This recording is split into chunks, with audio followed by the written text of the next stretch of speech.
Leslie, Better Balance for Life. So, let me just move back. Right, now, what I want to talk to you about today is moving that body with better purpose, doing the things that you've got to do anyway, such as sitting and standing out of a chair. Pretty simple task, yes, but there is a reason why we start to lose that leg strength around about 40. It's quite early.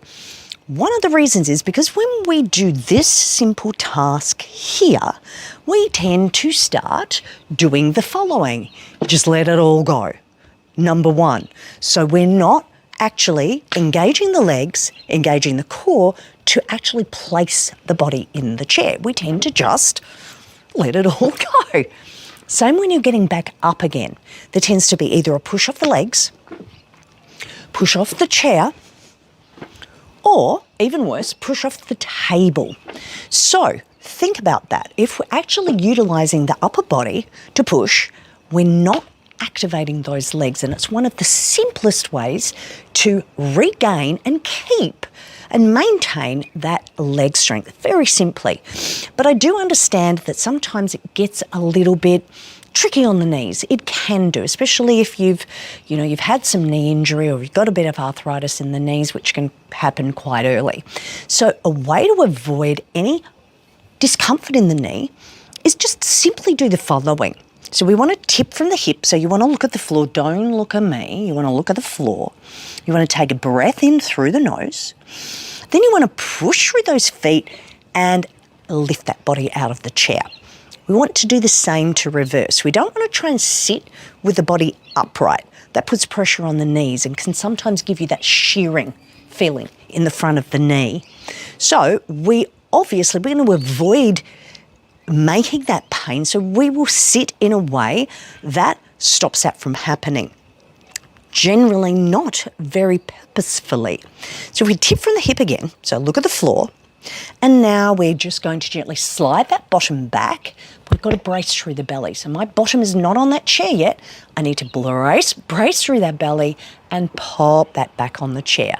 So again, let's do it together. Head and chest forward, look at the floor. Take a breath in through the nose, push the feet into the ground and stand. Reverse. Tip from the hip, look at the floor. Start to slide the bottom back. You can actually look through your legs if you can. And you can see the chair is there. You keep pushing that bottom back, engage the tummy. And let's do that again. Tip from the hip, look at the floor. Push through the feet, stand. Tip from the hip, look at the floor, slide the bottom back, brace through the core, place the bottom in the chair.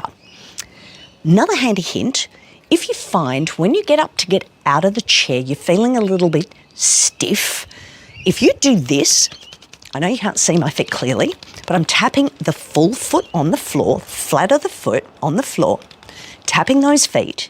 If you do that before you get up out of that chair, you lean forward, I bet you'll shoot out of that chair like you never have before, or at least not that you can remember. So, age is nothing. This starts to happen from about the age of 40, where we start to feel a bit creaky and groany. So we need to engage that body all day, every day. How many times would you say you sit up, get up in and out of a chair in a day? Probably to the point of hundreds, especially if you're still working. So if we engage every time, that's a squat. So think about that. You may have a job where you sit, but if you make sure that every day, all day, you're engaging to stand and you are engaging to sit, that is better than just letting that body go with the flow and plopping it up and down in and out of that chair. So anyway, check out my YouTube channel. Also, head to my website, 7-day free trial on all of my memberships. Give it a go. What have you got to lose? Absolutely nothing. Regain that strength, balance and stability. Just a quick reminder, you cannot become strong unless you are first mobile and stable. See you soon. I hope you enjoyed that, everyone. Make sure you press that subscribe button on your screen so you don't miss a thing. I'll see you in our next session.